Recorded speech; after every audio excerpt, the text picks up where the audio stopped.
வெண்முரசு. இமைக்கணம் 1. வாசிப்பது சந்தீப்.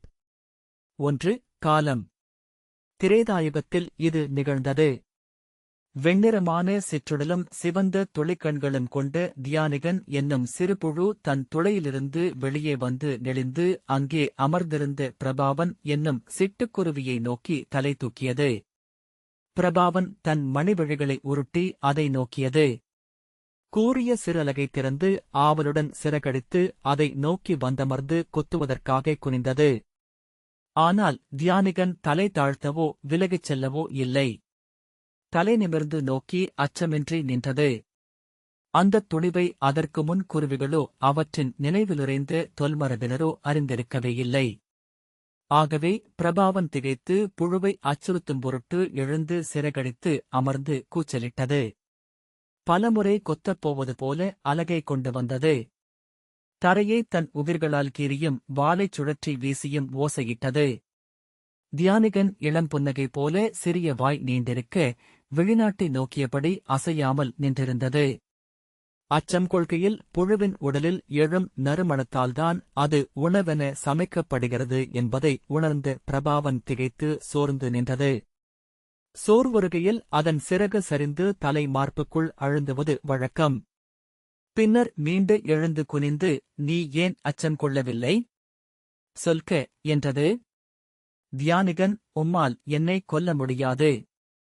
என்னை விழுங்கினீரென்றால் வயிற்றுக்குள் உயிருடன் இருப்பேன் என்றது. ஐயோ! அஞ்சிய பிரபாவன், ஏன் என்றது. ஏனென்றால் நான் இறக்க மாட்டேன் என்றது தியானிகன். பிரபாவன் அதை ஐயத்துடன் நோக்கி தலையை சரித்தபின், ஏன்? சாகாச்சொல் வாங்கிவிட்டாயா என்றது. நான் மட்டுமல்ல, இனி இப்புவியில் எவருமே சாகப் போவதில்லை என்றது தியானிகன். என்ன சொல்கிறாய் என்று பிரபாவன் திகைப்புடன் கேட்டது. உம்மைச் சுற்றி பாரும். என்ன நிகழ்கிறது? வேட்டையாடி உண்ட விலங்குகள் எல்லாம் உண்டவற்றை கக்கிக் கொண்டிருக்கின்றன. நீர்கூட சற்றுமுன் உயிருடன் புழுக்களையும் பூச்சிகளையும் கக்கினீர் என்றது தியானிகன். பிரபாவன், ஆம் என்றது. அச்சத்துடன் எழுந்து சிறகெடுத்துச் சுழன்றமைந்து, என்னால் பசி தாழ முடியவில்லை. ஆனால் உண்பவை செரிப்பதுமில்லை என்றது. உமது பெயர் என்ன என்று தியானிகன் கேட்டது. என்னை பிரபாவன் என என் அன்னை அழைத்தாள். நன்று பிரபாவரே, என் பெயர் தியானிகன். எத்தனையோ தலைமுறைகளாக உங்கள் குலம் எங்கள் குலத்தை உண்கிறது. நம் இருவருக்குள் அமைந்துள்ள விந்தையானதோர் உறவை எப்போதேனும் உணர்ந்திருக்கிறீர்களா? பிரபாவன், இல்லை. என் அன்னை சொன்னதுண்டு, நாங்கள் உண்பதற்காகவே நீங்கள் பல்கிப் பெருகுகிறீர்கள் என்று. புவியன்னையால் இனிதாக சமைக்கப்பட்டு பரிமாறப்பட்ட உணவு நீங்கள் என்றது. தியானிகன் சிரித்து, ஆம், மெய். ஆனால் என் அன்னை எனக்குச் சொன்னது வேறு. நாங்கள் உடலில் சிறகற்றவர்கள். ஆனால் புவி எங்கும் பரவ விழைகிறோம். எங்கள் தொல்மூதாதை தவம் செய்து பிரம்மனிடம் அருட்சொல் பெற்றார். அதன்படி வானெங்கும் நிறைந்திருக்கும் பறவைகளின் அனைத்து சிறகுகளையும் நாங்கள் ஆளத் தொடங்கினோம். பிரபாவரே, எங்கள் முட்டைகளை உங்கள் வயிற்றில் விதைக்கிறோம். அவற்றை உலகமெங்கும் நல்ல நிலம் தேடிச் சென்று பரப்புவதற்காக உங்களை பயன்படுத்திக் கொள்கிறோம். நீங்கள் பசியிலாது பறக்கவும் ஆற்றல் குன்றாது திசை வெல்லவும் உங்களுக்கு நாங்கள் உணவளிக்கிறோம் என்றது. பிரபாவன் அதை புரிந்து கொள்ளாமல் தலையை அங்குமிங்குமென திருப்பியது.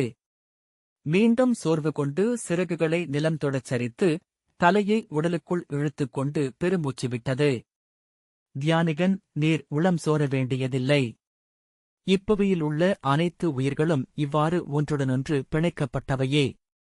ஒரு தனி உயிருக்கென வாழ்க்கை ஏதும் இல்லை. இன்பதுன்பங்களும் நிகழ்வின் ஒழுங்கும் வீடுபேறும் முற்றிலும் பிறவற்றை சார்ந்துள்ளன. புவிப்பெருக்கின் உட்பொருளையே ஒவ்வொரு உயிரும் தன் இருப்பின் பொருள் எனக் கொண்டுள்ளது என்றது. பிரபாவன் மீண்டும் பெருமூச்சு விட்டு, ஆனால் என் வலிமை வாய்ந்த சிறகுகள் உங்கள் கருவிகள்தான் என்பது சோர்வுறச் செய்கிறது. எங்கள் குலமே இவற்றைப் பற்றி பெருமிதம் கொண்டிருக்கிறது. ஒவ்வொரு நாளும் அலகால் நீவி அடுக்கியும் மென்போழியாலும் நீராலும் தூய்மை செய்தும் இவற்றைப் பேணுகிறோம்.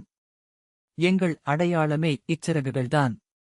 சிறகுகளாகவே உலகு எங்களை அறிந்திருக்கிறது. எங்கள் உடலே கூட இச்சிறகுகளின் பொருட்டு அமைந்ததுதான் என்பர் முன்னோர் என்றது. தியானிகன் எங்களுக்கும் சிறகுகள் உண்டு என்றது. உங்களுக்கா? எங்கே என்றது பிரபாவன். எங்கள் கால்களைப் போல என்ற தியானிகன் நெளிந்து அருகே வந்து, நான் நடக்கும்போது நோக்குக. கால்கள் தெரிகின்றனவா என்றது. ஆம், அசைவின் போது உன் உடலில் கால்கள் உள்ளன என விழிமயக்கு எழுகிறது தியானிகன். அது விழிமயக்கு அல்ல, அவை என் உடலுக்குள் நுண்வடிவில் உள்ளன. சிறகுகளும் அவ்வாறே. பிரபாவரே, எங்களுக்குள் வானமே அவ்வாறு கருத்துருவென உரைகிறது என்றது. எங்களில் சிலர் கால்களை வெளியே எடுத்துக்கொள்வதுண்டு. சிலர் சிறகுகளை வெளியே எடுத்துக்கொண்டு காற்றில் ரீங்கரித்து எழுவதுமுண்டு. எங்கள் நூல்களின்படி இப்புவியிலுள்ள உயிர்குலங்கள் அனைத்துக்கும் விதிகள் நாங்களே. எங்களிடம் நுண்கருத்தென உறையும் விளைவுகளே கால்களும் சிறகுகளும் வால்களும் நாவுகளும் கொம்புகளும் உகிர்களும் நஞ்சும் வஞ்சமுமாக எழுந்து பல்லாயிரம் வடிவங்களில் இங்கு பரவியிருக்கின்றன. எங்களுக்கு முன்பிருப்பது பருவில்லா கருத்துவழி மட்டுமே. அறிக. மகத்தை ஜகத் என்றாக்குவது நாங்களே என்றது தியானிகன். பிரபாவன் பெருமூச்சு விட்டது. மறுசொல் என ஒன்று அவ்வுரைக்கு இருக்கும் என அதற்கு தோன்றவில்லை. நீரே கண்டிருப்பீர், இங்குள்ள ஒவ்வொன்றும் இறந்து மண்படுகையில் உடல்கள் மீண்டும் எங்களால் உண்ணப்பட்டு எங்கள் வடிவை அடைந்து ஒப்பென்றாகி மண்ணில் மறைகின்றன. ஆக்குவதில் நீரென்றும் அழிப்பதில் அனல் என்றும் இப்புவியில் திகழும் உயிர் வடிவம் நாங்கள். எங்கள் நெளிவு நீரும் நெருப்பும் தங்கள் அசைவெனக் கொண்டிருப்பதே. பிரபாவன் இமை மேலேறி கண்களை மூட அலகை மார்பு பிசிறில் புதைத்து அசைவில்லாது அமர்ந்திருந்தது. ஆனால் துயரற வேண்டியதில்லை. விண்ணளப்பவர்களாக நீங்கள் அனைத்தையும் ஆளும் எங்களின் உயர்வடிவு என நிறைவு கொள்ளலாம் என்றது தியானிகன். நாங்கள் விதையும் வேரும் என்றால் நீங்கள் இலையும் தளிரும் மலரும். நாங்கள் பொருளாழம் என்றால் நீங்கள் அழகிய சொற்கள். பிரபாவரே, நான் என உணர்வது விடுதலை அல்ல, அது நம் கைகளை வடமென்றாக்கி நம்மை கட்டிக்கொள்வது. முழுமையென உணர்வதே விடுதலை. அது உருவழிந்து கரைந்து பேருருவென எழுவது என்றது தியானிகன். சற்று நேரம் கழித்து அஞ்சியது போல பிரபாவனின் இறகுகள் மெய்ப்பு கொண்டு சிலிர்த்தெழுந்தன. அது கனவில் இருந்து என விழித்து திடுக்கிட்டு சூழ நோக்கியபின் தியானிகனைப் பார்த்து தெளிவு கொண்டு சிறகுகளை நீட்டி மீண்டும் அடுக்கி, ஆனால் நீங்கள் இனிமேல் சாவதில்லை என்று சற்று முன் சொன்னாய் என்றது. எவரும் சாகப் போவதில்லை என்றேன்.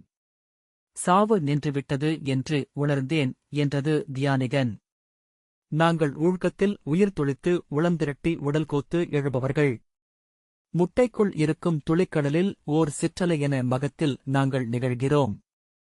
நான் என உணர்ந்து, இது என அறிந்து, அது என கண்டதும் உண்ணத் தொடங்குகிறோம். அதன்பின் உண்பதே வாழ்வு எங்களுக்கு. அவிகொள்ளும் அனலுக்கு நிகரானவர்கள் நாங்கள். முட்டைக்குள் இருந்து வெளிவந்த பின்னரும் பலவகையான ஊழ்கங்கள் எங்களுக்கு அமைகின்றன. பிறந்த தொட்டிலேயே ஊழ்கம் கொள்பவர்கள் உண்டு. உணவுக்குள் சென்று அறையமைத்து ஊழ்கம் பயில்வோருண்டு. நான் அன்னை உடலையே உண்டு அவளில் ஊழ்கம் பயின்றெழுபவன். விழியும் சித்தமும் கொண்டு நான் எழுகையில் என் அன்னை கூடென்று என்னை சூழ்ந்திருப்பாள் என்றது தியானிகன்.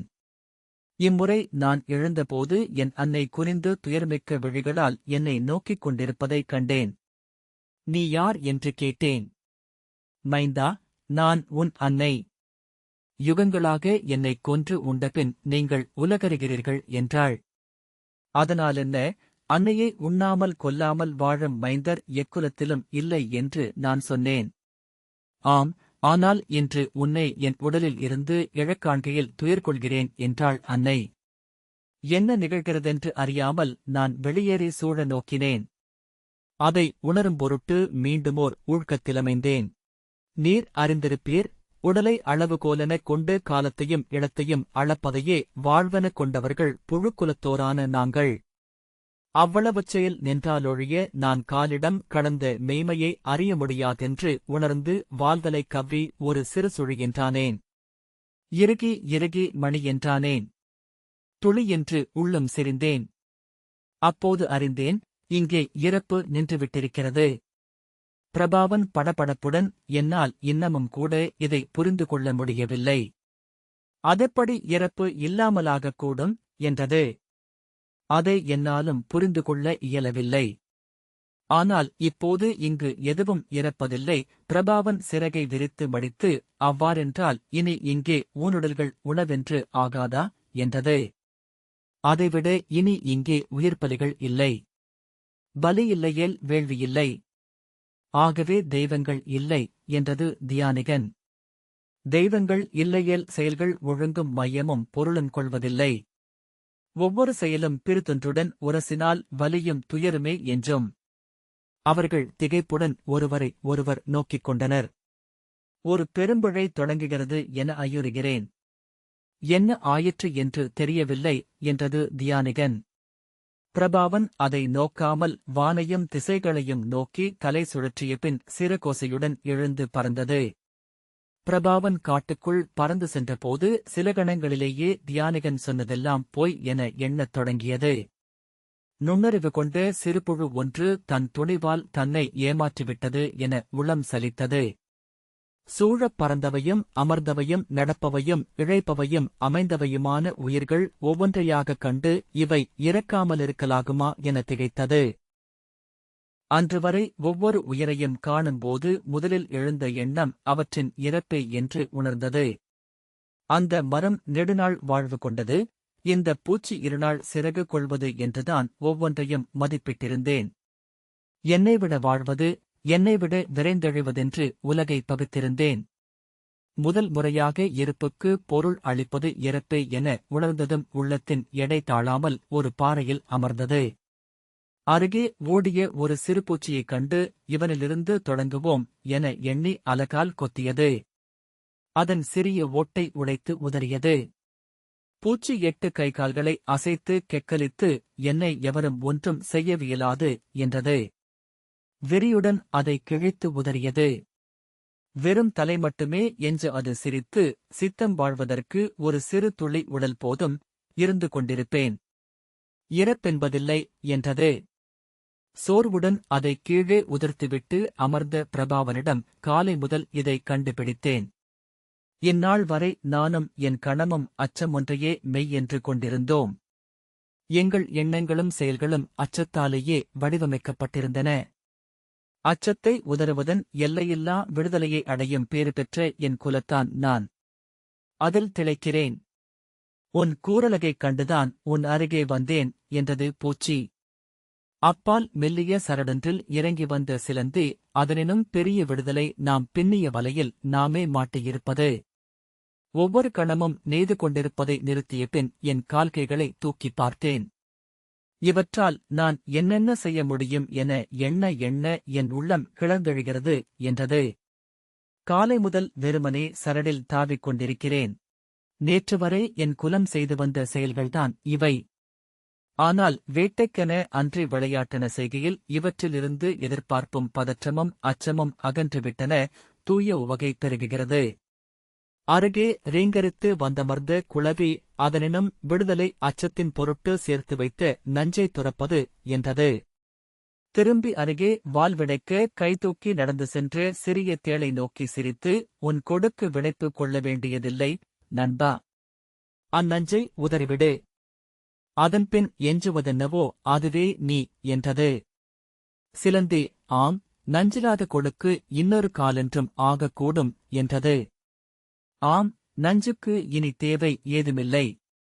நான் எவரையும் கொல்ல வேண்டியதில்லை, எவரும் என்னை கொல்லவும் போவதில்லை. ஆனால் என் உடல் அமைந்திருப்பது என் கொடுக்கு முனை நஞ்சை ஏந்திச் செல்லவும் விசையுடன் செலுத்தவும் உதவும் வடிவில்தான். நஞ்சில்லையேல் என் உடல் வடிவம் பொருளிழந்து விடுகிறது என்றது தேள். ஆகவே இல்லா நஞ்சை நடிக்கிறேன். எனக்கு வேறு வழியில்லை. சிலந்தி திகைப்புடன் நோக்க, வலையில்லாமல் வெறும் வெளியை நெய்துபார். அது பேருவகை அளிக்கும் பின்னர் கலை என்றது பூச்சி. உளச்சோர்வுடன் எழுந்து காற்றில் சுழன்ற பிரபாவன், ஏன் நான் மட்டும் சோர்வு கொண்டிருக்கிறேன் என எண்ணிக்கொண்டது. கீழே மான்களும் முயல்களும் அச்சமின்றி துள்ளி விளையாடின. புலிகளை தேடிச் சென்று சீண்டின கன்றுகள். இருளுக்குள் மறைந்தே வாழ்ந்திருந்த பல்லாயிரம் உயிர்கள் வெளிவந்து வெயிலில் திளைத்தன. மண்ணுக்குள் மறைந்து வாழ்ந்த எலிகளும் நிலக்கீரிகளும் என பல நூறு உயிர்கள் எழுந்து வந்து துள்ளிக் குதித்தன. மீன்கள் ஒளிரும் இலைகள் என நீரிலிருந்து தவழ்ந்து மேலேறி வந்து நிலத்தில் துள்ளின. என் குலம் பல்லாயிரம் கோடி ஆண்டுகளாக கண்ட கனவு மண்ணில் வாழ்வதே. என் மூதாதையருக்கு இறப்பிற்கு முன் சில கணங்கள் மட்டுமே வாய்த்த உவகை அது. எங்கள் குலம் அதில் திளைக்கட்டும் என்றது சிறகென செதில் விரித்து தாவிய செந்நிறப் பரல்மீன் ஒன்று. களிக்கூச்சல்கள், கனைப்புகள், எக்களிப்புகள். எங்கும் கட்டற்ற களியாட்டின் வெறியே நிறைந்திருந்தது. நானும் களியாட வேண்டும், பிறிதொரு முறை எனக்கு ஓர் வாய்ப்பு அமையப் போவதில்லை என்று எண்ணியது பிரபாவன். சிறகடித்து பறந்தது. ராஜாளிகளை துரத்தித் துரத்தி கொத்திச் சீண்டியது. காட்டெறி எரிவதைக் கண்டு அணுகிச் சென்றது. தயங்கிய பின் பாய்ந்து அதில் மூழ்கிச் சென்று திளைத்தது. ஒளிகொண்ட நீர் இது என சொல்லிக் கொண்டது. இல்லை, செஞ்சிறகுகள் கொண்ட அன்னை பறவை என எழுந்த பின் கூவியது. அனலில் இருந்து சென்று நீருக்குள் மூழ்கியது. மீன்களை நோக்கியபடி சிறகுகளை செதிலாக்கி நீந்திச் சென்றது. ஆம், நான் மகிழ்வுடனிருக்கிறேன், அனைத்திலிருந்தும் விடுதலை கொண்டு விட்டேன் என்று அது உளம் கூவிக்கொண்டது. அப்படியென்றால் இங்கே இதுவரை பொருட்கள் என்றும் உயிர்கள் என்றும் சூழ்ந்திருந்தது இறப்பு மட்டும்தானா? ஒவ்வொன்றும் தங்கள் கொடுக்குகளை, உகிர்களை, பற்களை இழந்திருந்தன. பாறைகள் மென்மையாயின. கூர்கள் மழுங்கின. ஆழங்கள் மேலெழுந்து வந்தன. பரப்புகள் அனைத்தும் ஏந்திக் கொண்டன. ஒவ்வொன்றையாக தொட்டுத் தொட்டு பறந்து சலித்து கிளையில் அமர்ந்து அனைத்தையும் நோக்கிக் கொண்டிருந்தது பிரபாவன். முதலில் கொம்புகளும் பற்களும் உகிர்களும் அலகுகளும் செதில்வால்களும் பொருளிழந்தன. பின்னர் கால்களும் கைகளும் பொருளிழக்கலாயின. சில நாட்களிலேயே கண்களும் நாக்கும் பயனிழந்தன. உடல் இறப்பை ஒழிந்தமையால் உள்ளமைந்த அனலும் அவிந்தது. ஆகவே பசி இல்லை. பசி மறைந்ததும் சுவை அழிந்தது. விழைவும் தேடலும் ஒழிந்ததும் வஞ்சமும் மறைந்தது. காமம் கரைந்தழிய பிறப்பு நின்றுவிட்டது. முழுச் செயலின்மையில் ஒவ்வொரு உடலும் ஆங்காங்கே மண்ணில் ஒட்டிப்படிந்து கிடந்தன. இறப்பே பசி என்றாகி உலகை ஆண்டது என்று அறிந்தது பிரபாவன். பசியே விழைவென்று உயிர்களை செயல்கொள்ளச் செய்தது. செயலில்லாத உயிரென்பது வெறும் பருப்பொருளே. பாறைகளும் யானைகளும் ஒன்றென்றாயின. முதலைகள் மரக்கட்டைகளாயின. நாகங்கள் சுள்ளிகளாக, பறவைகள் சருகுகளாக, வண்டுகள் கூழாங்கற்களாக, மானுடர் சேற்றின் அலைகளாக. இறப்பு இல்லாமலான போது உயிர் என்பது வெறும் உணர்வென்றாகியது. காலப்போக்கில் அதுவும் அழிந்து இன்மையே எஞ்சியது. 8 மாதங்களுக்குப் பின் பிரபாவன் மீண்டும் தியானிகனைத் தேடி வந்தது. அச்சிறு துளைக்கு வெளியே இளவெயிலில் அசைவில்லாத வெண்ணிற கூழாங்கல் என கிடந்தது தியானிகன் என்பது கூர்ந்து நோக்கிய பின்னரே பிரபாவனுக்கு தெரிந்தது. நெடுநாட்கள் பறக்காதிருந்தனால் அதன் சிறகுகள் அடுக்கு கலைந்திருந்தன. எனவே காற்று அச்சிறகுகளுக்கு புதிதாக இருந்தது. திசை மாறியும் விழுந்தெழுந்தும் அது வந்தமர்ந்து தியானிகனை களைத்த விழிகளால் நோக்கியது. விழித்தெழுந்த தியானிகன் எவ்வண்ணம் உள்ளது உலகு என்றது. உலகமென்று இன்று ஏதுமில்லை, பொருட்கள் மட்டுமே உள்ளன என்றது பிரபாவன். அவற்றை நோக்க விழிகள் இல்லை. கேட்க செவிகளும் புழங்க கைகளும் எங்குமில்லை. தியானிகரே, பார்க்கப்படாத புழங்கப்படாத பொருட்கள் தங்கள் தனியடையாளங்களை இழந்து ஒன்றுடனொன்று உருவழிந்து கலந்து ஒற்றை பெறும் பொருள்வெளி என்றாகிவிடுகின்றன. இங்கே இன்று இருப்பு என்ற ஒன்றே உள்ளது. இருத்தல்கள் ஏதுமில்லை என்றது பிரபாவன். ஆம், அதையே நானும் உணர்ந்தேன். நான் என உணர்ந்து அதுவெனக் கண்டு அதை அணுகுவதே வாழ்வென்பது. செல்லுமிடம் இல்லாமையால் எங்கள் உடல் நெளிவு நின்றுவிட்டது. அளக்காமையால் எங்கள் உலகம் கணக்கழிந்து மறைந்துவிட்டது. சுருண்டு துளிகளென்றாகி ஒன்றென ஒட்டித்திரண்டு ஒற்றை படலமென்றாகிவிட்டிருக்கின்றது என் குலம் என்றது தியானிகன். அகமென்று தனித்தமையாமையால் செயலென்று ஏதுமில்லை. செயலொழுக்கு நின்றுவிட்டமையால் 3 பரப்புகளும் ஒன்றென்று இணைந்து காலம் இல்லாமலாகிவிட்டது. புறக்காலத்தால்தான் வகுக்கப்படுகிறது அகக்காலம். பிரபாவரே, அகக்காலமே உள்ளம். காலம் சொல்லென்றாவதே எண்ணம். உள்ளமில்லாமலானதும் எங்கள் குலம் வெறும் நுரைக்குமொழி பரப்பென்று ஆகி நிலம்படிந்து அமைந்துவிட்டது. துயரும் பதற்றமுமாக பிரபாவன் தவித்தது. தலை தழைந்து, இதெல்லாம் என்ன, தியானிகரே? தங்கள் ஊழ்கத்தால் தாங்கள் அறிந்தது என்ன? அழிகோர்ந்து சொல்க. இன்று நாமென்று உணர்வு கொண்டு இதை உசாவும் நிலையில் இருப்பவர்களும் நாம் மட்டிலுமே என்றது பிரபாவன்.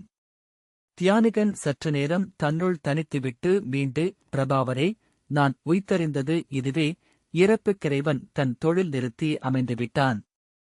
அவனே இங்கு செயல் வகுப்பவன். ஆகவே அறத்தோன் என்று அவனை அறிந்தனர் முன்னோர். செயலில் எழும் காலத்தின் தலைவன் என்பதனால் காலன் என்றது. என்ன ஆயிற்று அவனுக்கு என்று பிரபாவன் பேரச்சத்துடன் கேட்டது. அதை அவன் வாழும் இன்மையின் இருளுலகுக்குச் சென்று உசாவ வெண்ணுலாவிகளான மாமுனிவர்களால்தான் இயலும் என்றது தியானிகன். நான் செல்கிறேன். எனக்கு செயலாற்றும் இலக்கென்று இது ஒன்றேனும் அமைக. இக்கணம் முதல் நான் விண்முழுக்க பறந்தலைகிறேன். வான்முனிவர் ஒருவரை காணும் வரை அமைய மாட்டேன் என்றது பிரபாவன். பிரபாவரே, விண் என்றால் முடிவிலி என்றது தியானிகன். ஆம், ஆனால் காலமும் விழைவும் முடிவில்லாதவையே. அவையிரண்டும் எனக்கு அருளப்பட்டுள்ளன. நான் வென்று வருகிறேன் என்று சொல்லி பிரபாவன் விண்ணில் பறந்து எழுந்தது. இந்த வாசிப்பை கேட்டதற்கு நன்றி.